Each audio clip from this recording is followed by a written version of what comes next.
Sorry, SNA fans. I don't understand why it just went out like that, but yeah, this is the first time I made a fourth clip video on my wrestling review videos before. So yeah, and I promise you, this is going to be the final clip I'm going to make on this Monday Night Raw review on March 4th, 2024. And I apologize in advance about this, but this is the first time I did this, like a fourth clip. And I promise you, this is going to be the final clip of the wrestling news review. And hopefully, y'all enjoying the video. Hopefully, this is not a long uh, a long podcast video that y'all ever seen in my YouTube content. But yeah, but without further ado, let's continue to talk about what went down after Sami Zayn got brutally assaulted by Big Bronson after he defeated Ivar. And who thinks gonna walk out of there as is the number one contender for the Intercontinental Championship on the road to WrestleMania? Let me know in the comments below. I think it will be Chad Gable. Also, I forgot about continue talking about what happened backstage with R-Truth and DIY, or should I say DX, in R-Truth's eyes. They were testing out and getting a sneak peek of playing WWE 2K24, which you can get your copy now, the deluxe edition by tomorrow on March 5th, and then on March, I thought I might play a few video games with my two childhood favorite wrestlers, like next to John Cena, of course. That's why I should say. My apologies. And this is where the Miz is like, enough about playing games. Like, we should be focusing on how we're going to be the next in line for the Judgment Day's Tag Team Championship and win them at the grandest stage of them all at WrestleMania. And I believe he was very enthusiastic of R-Truth winning a WrestleMania match because he never had a moment at the Showcase of the Immortals. Like, and the Miz had some experience of winning Mania matches. Like, just look at his track record, like back a decade ago, like when him winning Undisputed Tag Team Championship gold 14 years ago. Except it was against R-Truth when R-Truth was teaming with his former tag team partner, John Morrison, before they started teaming like a year later as the Awesome Truth. But this time it was like the Miz teaming with the Big Show as the Biz Show, I believe they call themselves. Let me know in the comments below what their tag team names were back in 2010. But anyways, but yeah, this is where we had that segment. And do you think the Miz and R-Truth are going to be next in line and be number one? Then the next number one guys, the next number one guys, the Judgment Day. Do you think they're going to win? If you think that they're going to be the next contenders in line for the black and purple color group, let me know in the comments down below about that.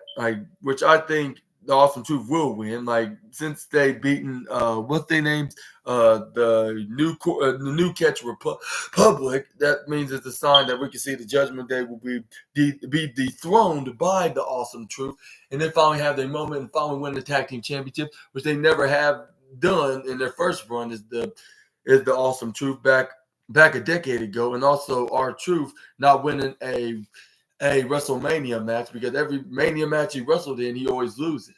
Let's hope he wins and he get that, make it a huge turnaround in his career in the sports entertainment company. But this is where we got Kathy Kelly in a backstage promo with Gunther. Like, next is where this. And this is where he was like this is where she asked, like, should you be on the highest stats of being the most greatest Intercontinental Champion in this era, and also overall in WWE history. And this is where he's like, yeah, I should be in stats, but me holding on this title for the longest time, more longer than anybody has ever seen a title reign this long before. Like, and I'm very flattered about it. Like, I came,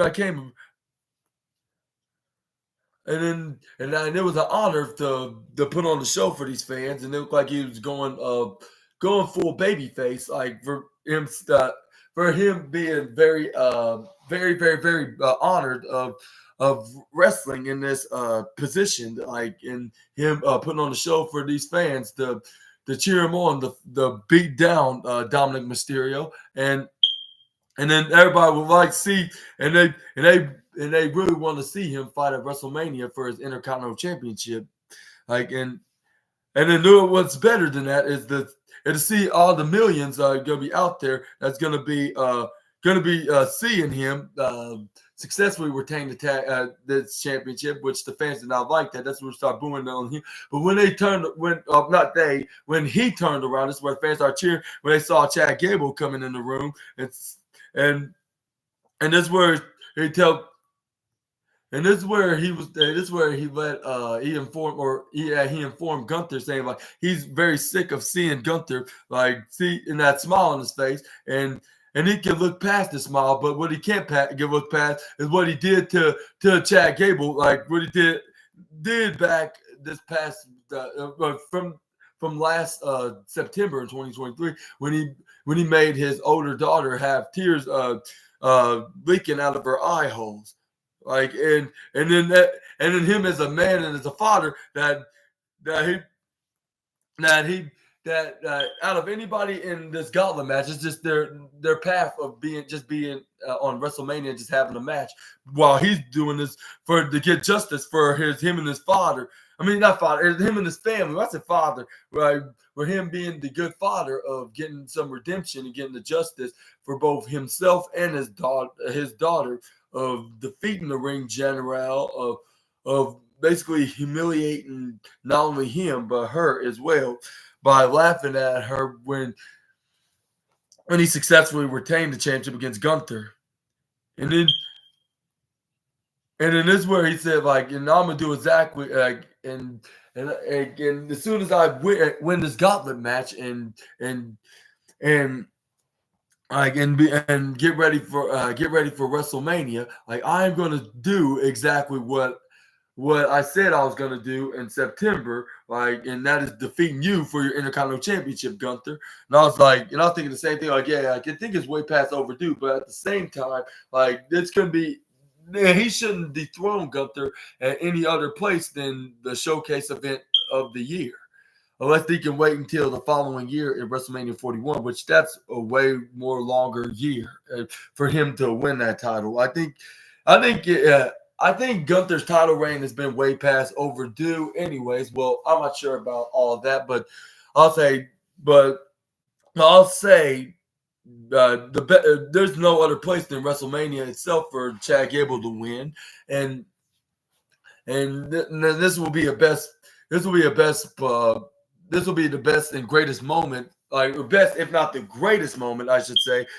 Let me rephrase that because I'm not sure if they allow both complimentary words to be described at the same time, but yeah, where Chad Gable will finally get his moment of winning the Intercontinental Championship, and this is where he'll have his. This is where we'll have his family, especially his I'll say his older daughter, like watching the front row of seeing her father finally beating the ring general, like for the Intercontinental Championship, and having the biggest ovation like moment of any new Intercontinental Champion that won the belt at WrestleManias combined. Of any WrestleManias combined. Let me rephrase that if I didn't say that already. But that's where Gunther did stare at him right here.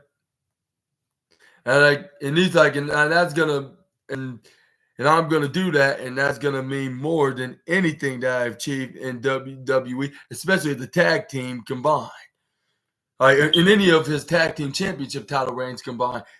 And then the only person I didn't see on tonight's Monday Night Raw is Raquel Rodriguez and it's Chelsea Green, I should say, which I believe they gave him the week off for some reason, which we probably won't see him until next week.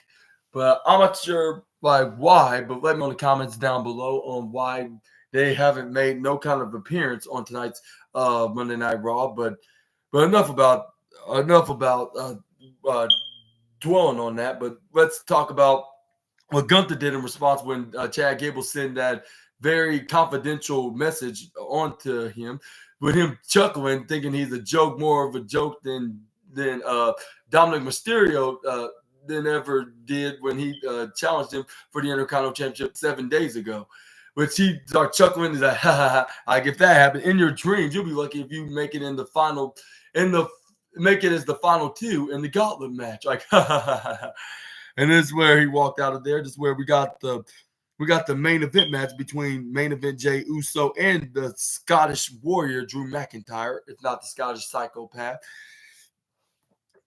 This is where we start off with Jey Uso and Drew McIntyre going at it with each other, like beating the holy hell out of each other. And who got the upper hand on who? I'm trying to remember. Which I believe was Drew McIntyre, because like any old heels would do.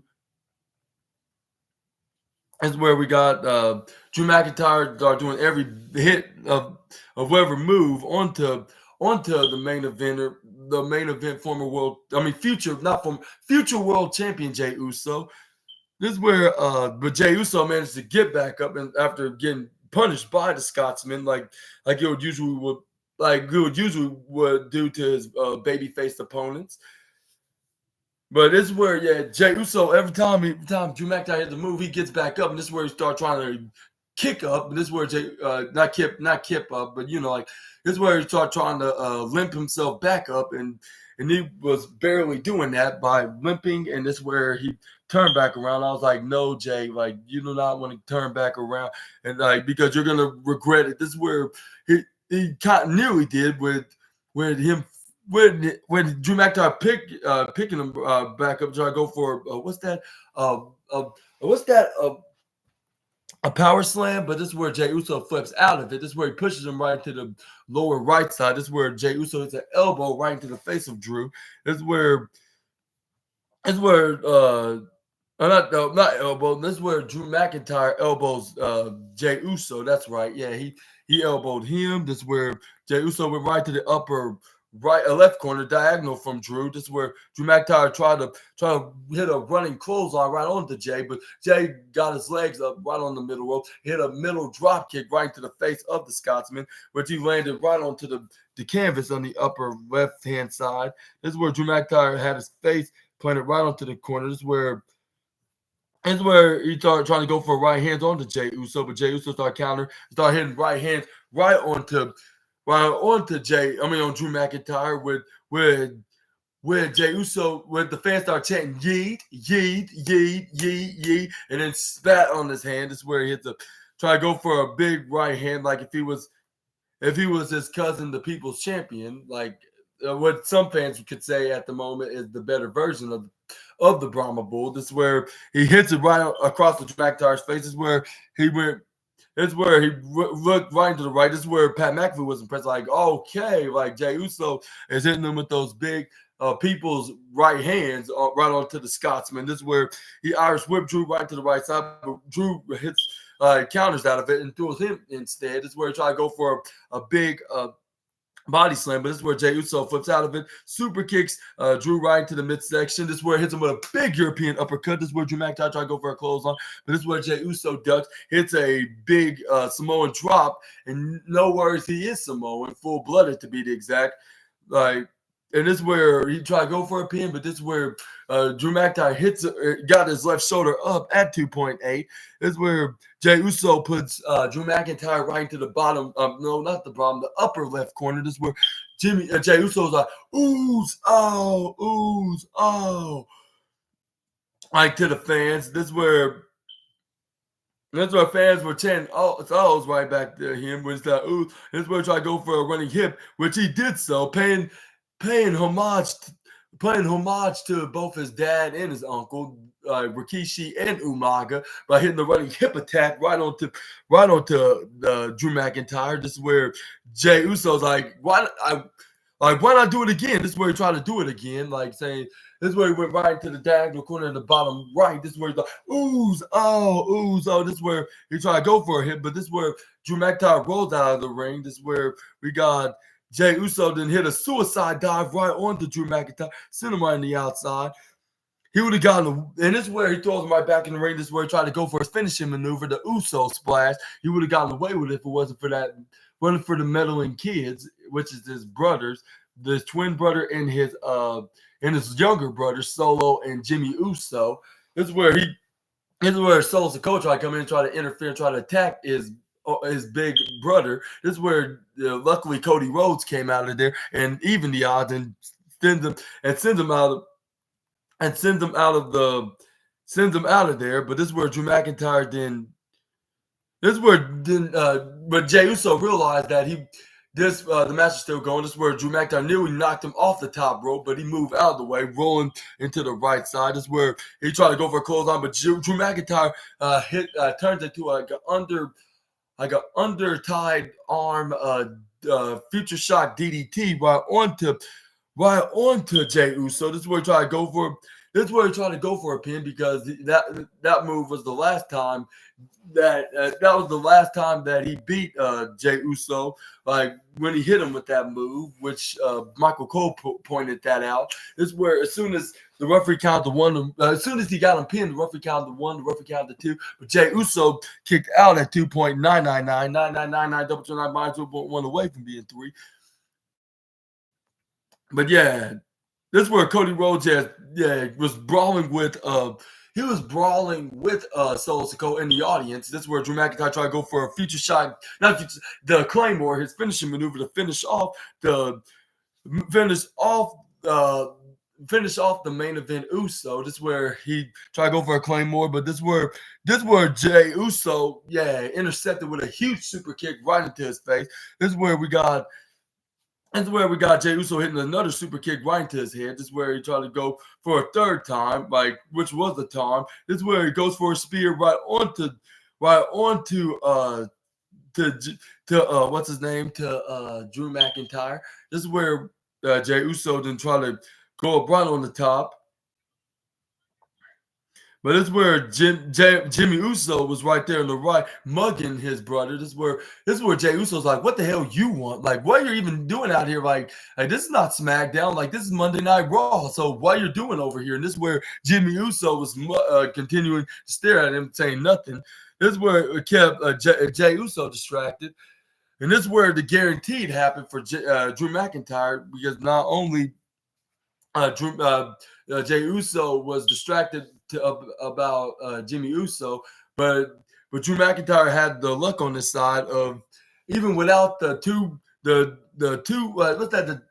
even without a special card, a lucky card, like of some sort, like of this situation, even though it doesn't need a card for making it guaranteed, unless the second time wasn't the charm, like after the first attempt was a failure.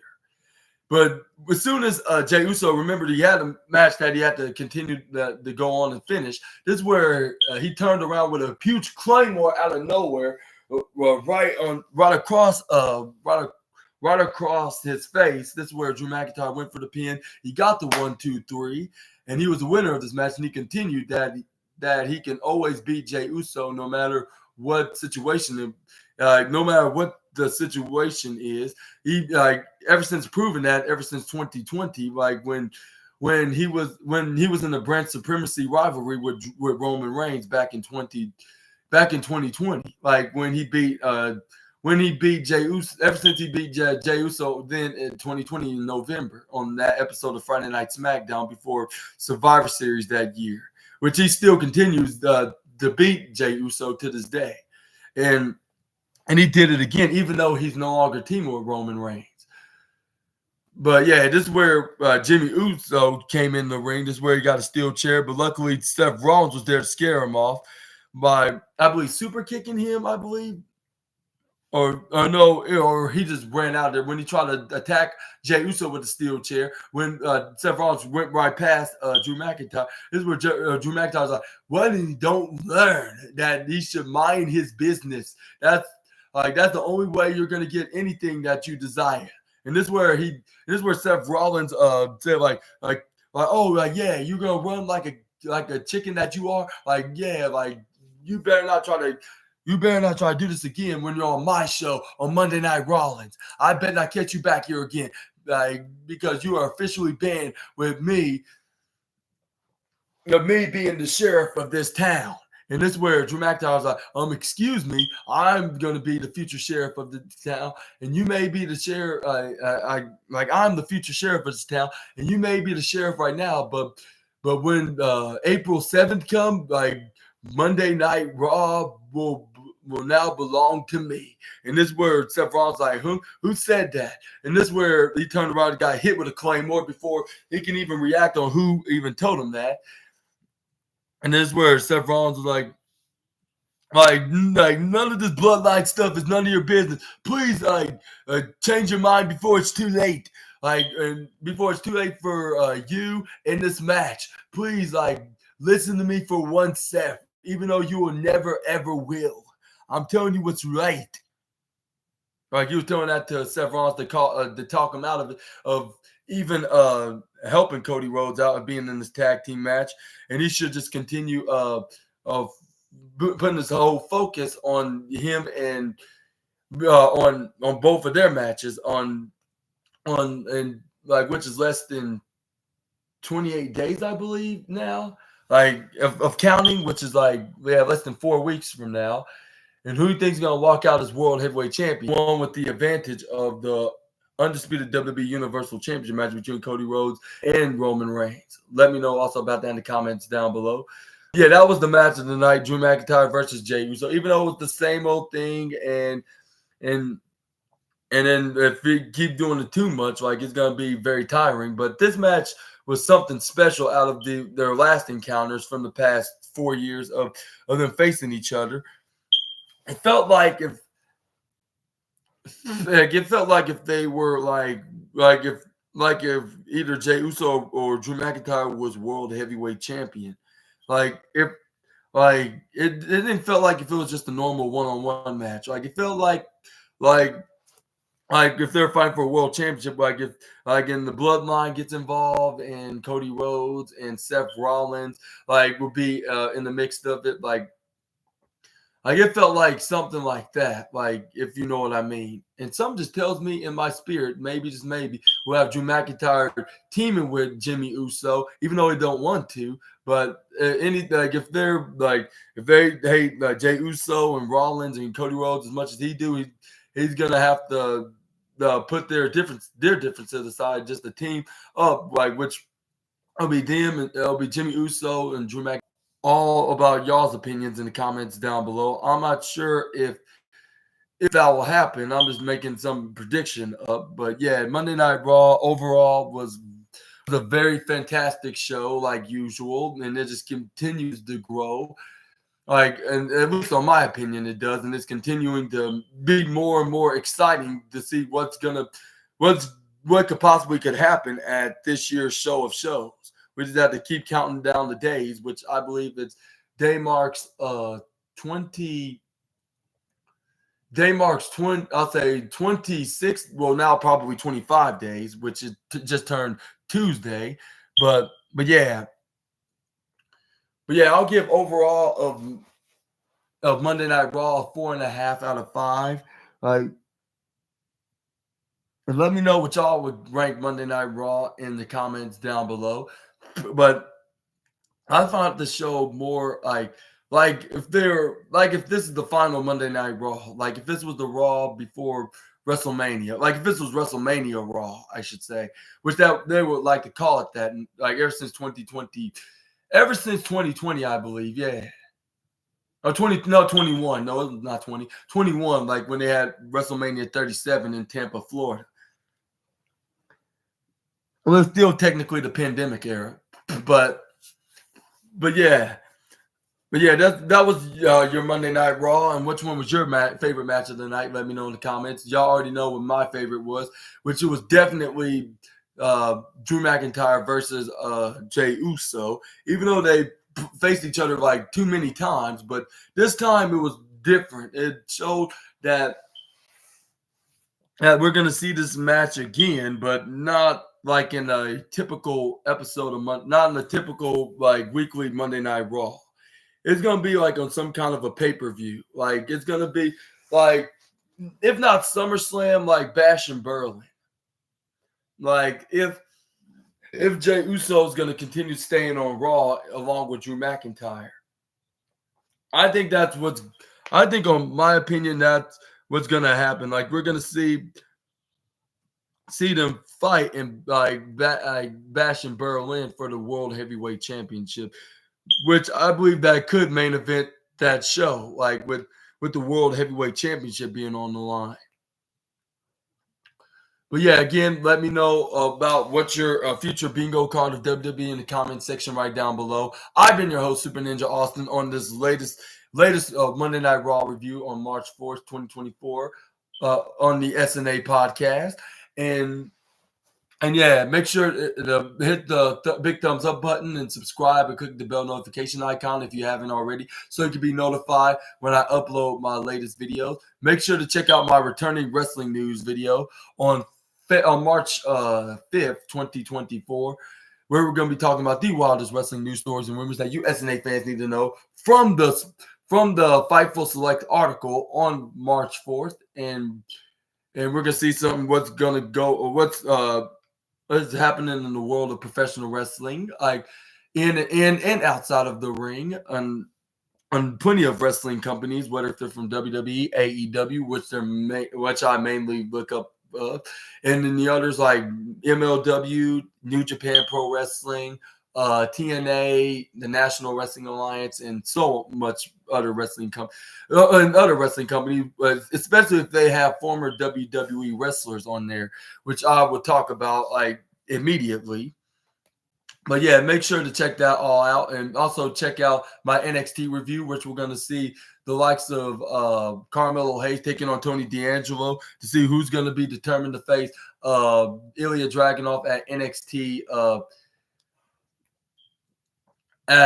taking on Ilya Dragunov for his NXT championship at Stand and Deliver.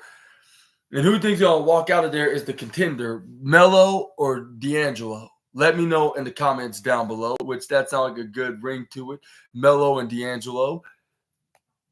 And also, we also have Braun Breaker and Baron Corbin, the Wolf Dog, taking on Team Chase U for the NXT Tag Team Championships. Who's going to walk out of there is the NXT Tag Team Champions on NXT Roadblock.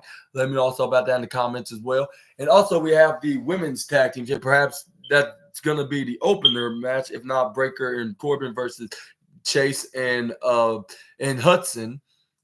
Which I could say this could be the opener. Lyra Valkyria, the current NXT Women's Championship. Sorry for not respectfully introducing you as the NXT Women's Champion. Not trying to disrespect her.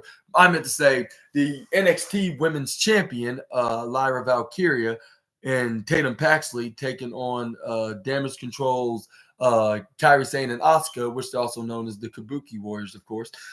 And who thinks going to walk out of there is the Women's Tag Team Championships, along with the NXT Tag Team Championships.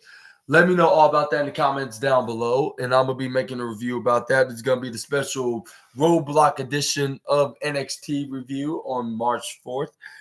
I'm not sure if I'm going to write down the caption exactly, but I'm going to put something that's at least similar to that.